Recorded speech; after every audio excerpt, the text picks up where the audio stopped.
Hey everybody! Today we're going to be talking about microbial counts and how that we can do that in a laboratory setting. So when it comes to microbial counts and basically wanting to know how many microbes we have within a sample, this is a pretty common practice that we use a lot in commercial industries, especially for things like food or beverage products. The basic example here could be, again, like let's say that I am a farmer and I am trying to sell some milk. Basically, the FDA has certain guidelines on how many microbes and what types of microbes can be within that milk that I'm trying to sell. So what I would do again is that I would take a sample of my milk and basically send it off to a lab, and they would do a microbial count on it to see how many microbes or what types of microbes there are within this milk that I'm trying to sell. And at that point, again, if my numbers come out below the number the FDA has set as safe, then it's safe for consumption and I can go ahead and sell my milk. However, if the number is too high, it means that there's some kind of contamination problem and I now have to dispose of all of my milk and redo the process and basically try to clean it up better. So we use this again a lot in food industries and beverage industries, basically for safety levels and ensuring that there's a safe level of microbes in these different items that we can consume. Another thing that we use these techniques a lot for is basically looking for what we call coliforms. And coliforms are generally defined as gram-negative enteric rods. And when we say enteric, we mean things that can grow inside our intestines. So a lot of times here, basically what we're saying is that these are going to be organisms that can live inside of our body. And because of that, there's a high chance that they can make us sick. So we do look for these again in food and beverage settings. And we also do this a lot of times in things like wastewater, basically making sure that there's not a high number of these coliforms whenever we release it back into an aquatic system, to basically make sure that we do not contaminate those aquatic systems, or if we're doing a toilet to tap type treatment, we want to make sure that there's none of that gets back into our tap water. And when it comes to these coliforms, basically there are two types of coliforms that we look for. There are the lactose fermenting coliforms, and then there's the non-fermenting or non-lactose fermenting coliforms that we have. And basically, in terms of the severity of these different things that we can have in our different samples, the stuff that's not coliforms is generally fairly safe, somewhat mild items. When it comes to the coliform, it's a little bit more severe, and then those lactose fermenting coliforms, that's going to be the most severe group that we have, that we're the most concerned about. So with that in mind, again, there are quite a few different mechanisms that we can use in order to basically look at these different microbial counts. And one way could be what we call a direct count. A direct count is used a bit more in like research settings. It's where that you use a microscope slide and you literally put your sample on it, and the microscope slide has a grid on it, and then you can basically just go in and visually see how many samples or how many microbes are in your sample that way. So those can be used a bit more for things like looking at growth patterns and things like that over time. We also have a turbidimetric method that uses a spectrophotometer, which is basically just a machine that shines light through a sample, and the more light that is blocked, the more growth you're going to have within your sample. We have what we call a most probable number count, and a most probable number count basically utilizes multiple serial dilutions to get a unique score that is then compared to a standardized table that can tell you kind of high and low values for this number of microbes that you're going to have within your sample. We can also use a filtration method. The filtration method is basically where you have like a specific filter that you run your sample through, and then after that you put it on a plate, and then you look at the number of colonies that you get on your plate to basically indicate the number of growth or the level of growth that you have within your sample. And then lastly, we have the plate count. And the plate count is where that you basically do a serial dilution, and then after that serial dilution, you either do a pour plate or a spread plate, and then you wait for your incubation to be over, and then you can basically count the number of organisms that you have at each of the specific dilution factors, and then with a little bit of math, figure out how many microbes you have per 1 ml of your sample. So with that in mind, we're going to focus in this video basically on the plate count technique, because that's the one that we do in the lab. But for your lab quiz and for your lab exam, you are required to know the information for all the different kinds of techniques. So I am going to go ahead and I'm going to put in a video that basically explains how each of the different techniques work, and then also kind of the pros and cons, what are the good things about each of the techniques, what are kind of the drawbacks to each of those techniques, And you should know, again, those items for both your lab quiz and your lab exam. But kind of with that in mind, let's actually get into talking about a plate count and the way that the plate count actually works out. So the first thing you have to do whenever you do a plate count is that you have to do a serial dilution. And when we talk about serial dilutions, anytime we use the term serial, again, it just means that we're doing something multiple times. So a serial dilution is simply diluting a sample more than once. And generally, when we go about running these serial dilutions, we have this setup where you start out with your sample, you have a setup of tubes that you can use, kind of like how I have a set of tubes right here with either, excuse me, with each of my different dilution factors on it. And basically what we're going to end up doing again is that we're just going to dilute our sample multiple times. And there are many different ways that you can go about diluting your sample, and there's a whole bunch of math that can basically be applied to it. So whenever we do it in class, we try to make it very simple, and we just use factors of 10 in order to do our dilution factors or dilution values. So the way that that basically works out is that in order to do your serial dilution, again, you set up your sample, you get your set of tubes that you want to dilute into, and then you put in an appropriate volume of water for the specific dilution that you want to do. So let's say that I want to dilute my sample 10 times. The way that I would go about doing that is that I would basically have a tube with 9 mLs of water in it, and I would then pull 1 ml from my sample and put it into that 9 mLs of water. Now my total volume is my 9 mLs plus my 1 ml, which is 10 mLs, and out of that 10 mLs, only 1 ml is my sample. So we consider that to be a 1 to 10 dilution. For every 10 mLs of total volume that I have, only one of it is my sample. Now, if I wanted to then further dilute my sample another 10 times, what I would do is that I would get another tube with another 9 mLs, and from my first tube, I would now pull another 1 ml, and now since I have 10 mLs in my second tube, and I pull one of them again from my 1 to 10 dilution, I've now diluted it another 10 times, and now my total dilution volume would then be, or total dilution factor would now be 1 to 100, basically a 10 times dilution times a 10 times dilution, so 10 times 10 equaling 100. And I can basically go about doing that however many times I want until I get down into the dilution that I want to get down into. Now, diluting by a factor of 10 every time is going to take a long time, and especially since we generally want to get down to about 100,000, a million, and even sometimes all the way down to 1 billion in terms of dilution factors. Because of that, we have ways to basically make that go quicker. And by doing that, we can basically dilute by a factor of 100 every time. So if I wanted to start out, let's say we go all the way back to the sample, and I want to dilute my sample 100 times right off the bat, what I would do is that I would simply take a tube, put 9.9 mLs of water in it, and then simply transfer over 0.1 ml. And now what I've done again is that my total volume is still 10 mLs, but out of that total volume, only 0.1 ml is now my sample. And the way that this becomes a factor of 100, you can basically take your total volume divided by the sample volume, and that's going to give you the dilution factor that you have. So 10 divided by 0.1 is going to give you 100, or you can kind of ask the question, how many times does 0.1 fit into 10? And that's the answer to that is going to be 100 times. So in that case there, again, I can basically go straight from being undiluted to having a dilution factor of 1 to 100 just right off the bat. And then if I wanted again to dilute it further, let's say down to 10,000 times, again, I would simply take 0.1 ml out of my 1 to 100 dilution, put it into another 9.9 mLs, and now I've effectively diluted another 100 times. So 100 times 100 is going to be 10,000. And again, by doing that, we can basically move down through the dilution factors a bit faster rather than having to do, again, just like a 10 and a 10 and a 10 and a 10. What we can do is basically like 100, 100, 100, and then switch to the 10, 10, 10 as we go out through the different tubes that we have.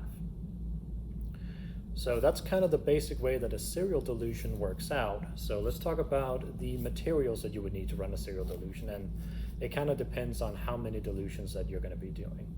But you're going to need, of course, whatever sample has to be a liquid that you're testing so that we can do pipette transfers with it. But whatever sample it is, again, some kind of liquid sample, you're going to need that. Then you're going to need a series of tubes again, so kind of like I had my 5 tubes here. So you're going to need a series of tubes depending on the number of dilutions that you want to do. Fill them with the appropriate level of water for the specific type of dilution. So again, whether that is 9.9 mLs of water or if it is 9 mLs of water, again, just depends on what type of transfer that you're doing.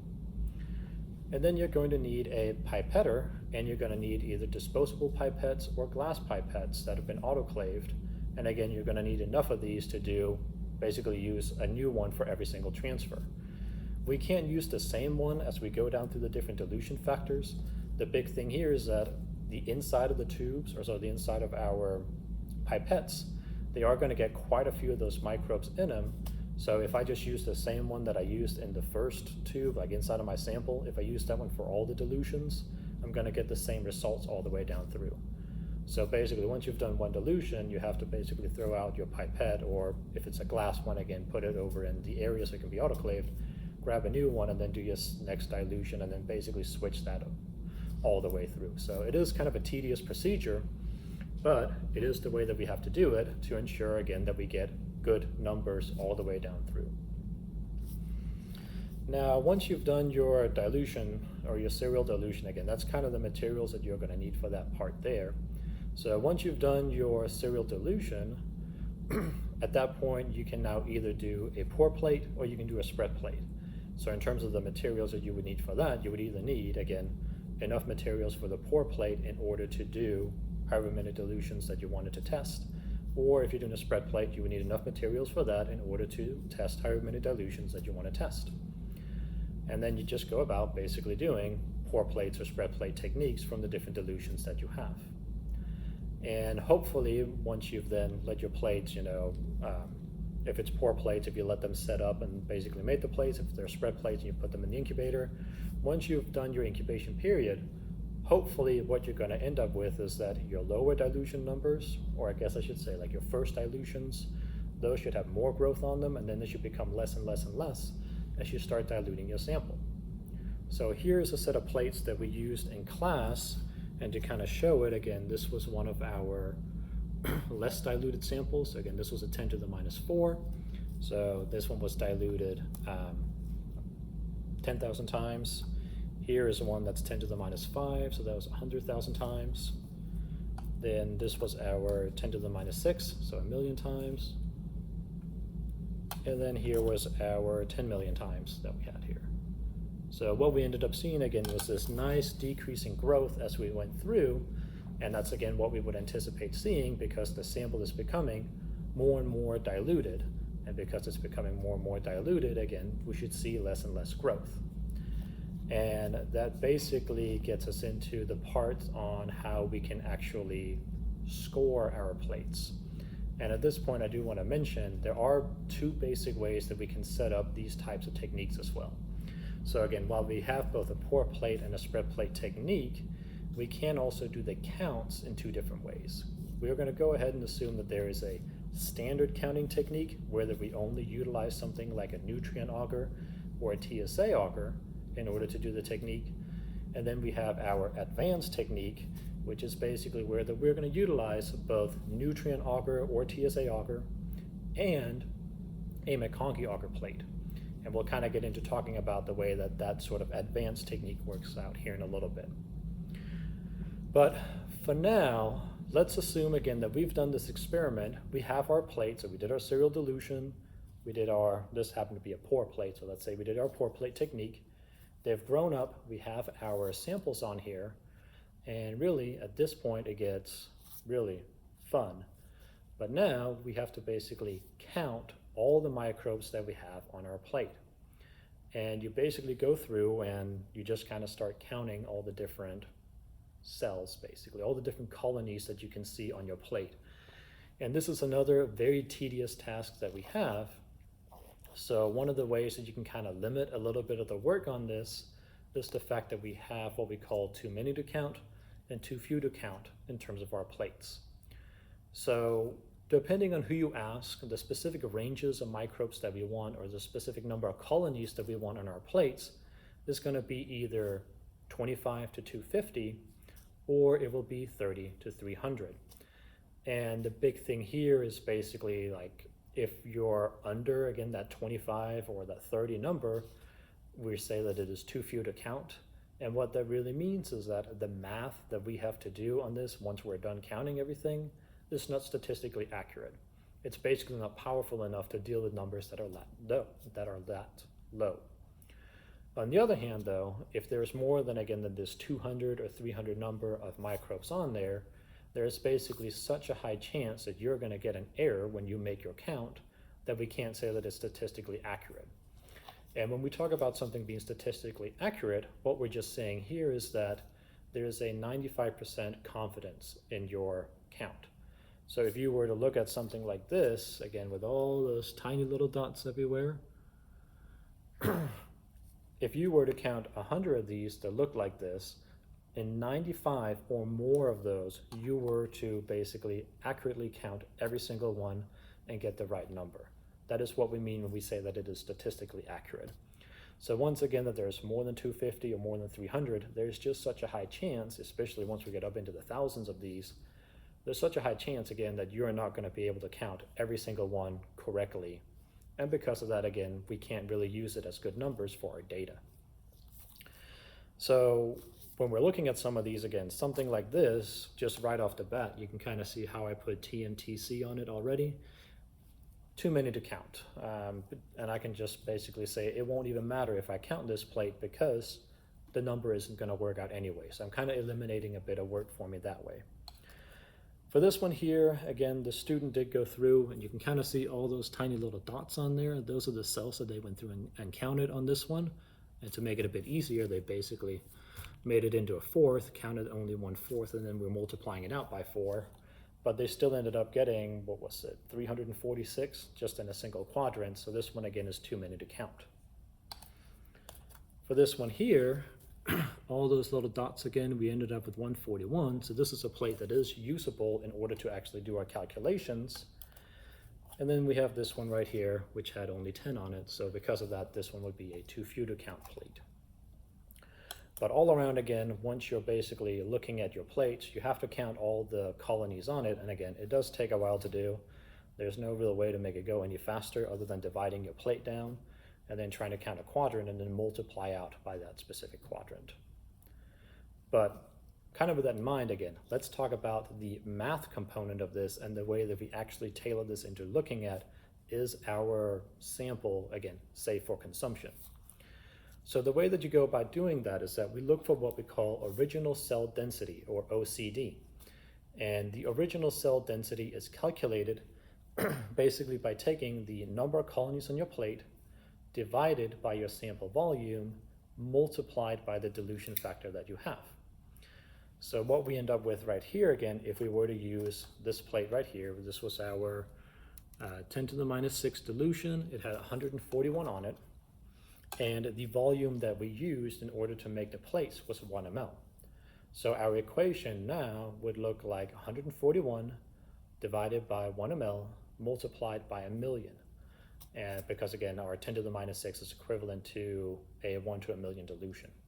So we multiply by 1,000,000, and it's pretty straightforward. 141 divided by 1 is 141. Multiplied by 1,000,000 makes it 141 million bacteria per 1 ml in the sample that we used. Considering, again, that this is a sample which was basically just straight bacteria from a little broth, it's not unlikely that we're going to get really, really high numbers. And obviously that's not safe for consumption because it's just bacteria broth. You shouldn't be drinking that stuff. Now, when we use 1 ml, again, the math is pretty straightforward, but we don't always use 1 ml. So I just kind of want to go through and kind of run a math problem real fast, whether we utilize 0.2 mLs, which is more common on a spread plate. And in this case here, again, let's say that we had 280 colonies on a plate. And we're going to assume, again, that we are within that 300 limit. So we're going to count it as a countable plate. We have a 0.2 ml sample volume, and we have a dilution factor of 10 to the minus 5, so 100,000. Now our equation would look like 280 over 0.2 multiplied by 100,000. And in this case here, again, remember that whenever you divide, because math is super fun, so whenever you divide by anything less than 1, the top number has to get bigger. So 280 divided by 0.2 is the same as multiplying by 5, because again, math is fun like that. Anyways, it comes out to be 1400. So you would take 1400 multiplied by 100,000, and at that point, you now get 140 million basically is going to be our result for that one there. Again, I just kind of wanted to show the math where that we don't have just a 1 ml, which is very easy to divide by, but we had a separate number. All right, and again, that's the basic way that we go through and we do our counts whenever we have our data on the plate. And if you're doing just your standard count, that's the basic way that this is going to work out. Now, if we're doing our advanced count, there is going to be a little bit more to it. And in this case here, what you're going to need is not only all the materials that you would need, again, in order to do your pour or your spread plate, you will also need to have the materials in order to make McConkey auger plates if you're doing them as a pour, or just have them ready if you're doing it as a spread. And the big thing here is that the McConkey auger plate is basically a selective medium that selects for gram-negative organisms and also can test for lactose fermentation. So what we can end up looking at here is that if I basically had the same plates or the same dilution value, or excuse me, the same dilution volumes, factors, there we go, same dilution factors for my plates here, and I put them on my McConkey auger, I could be looking for 2 more data points. This would now be what I call a total count. And my total count is going to be basically all gram positives and all gram negatives, including the different kinds of coliforms that I have. What I would end up seeing on my McConkey auger plate is then going to be that I'm also going to be able to tell how many of them are only gram negatives, kind of putting them under that coliform group, and then how many of them are gram negatives and lactose fermenters, putting them under that more dangerous type of coliform group.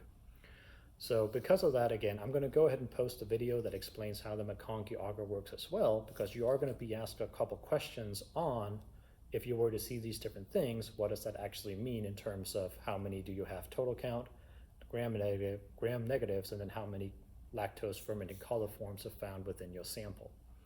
So again, just kind of keep that in mind that with our advanced technique, we can basically determine a little bit more about these more dangerous microbes that might be within a sample. But I think with that, I don't have anything else that I need to introduce in terms of our microbial counting techniques.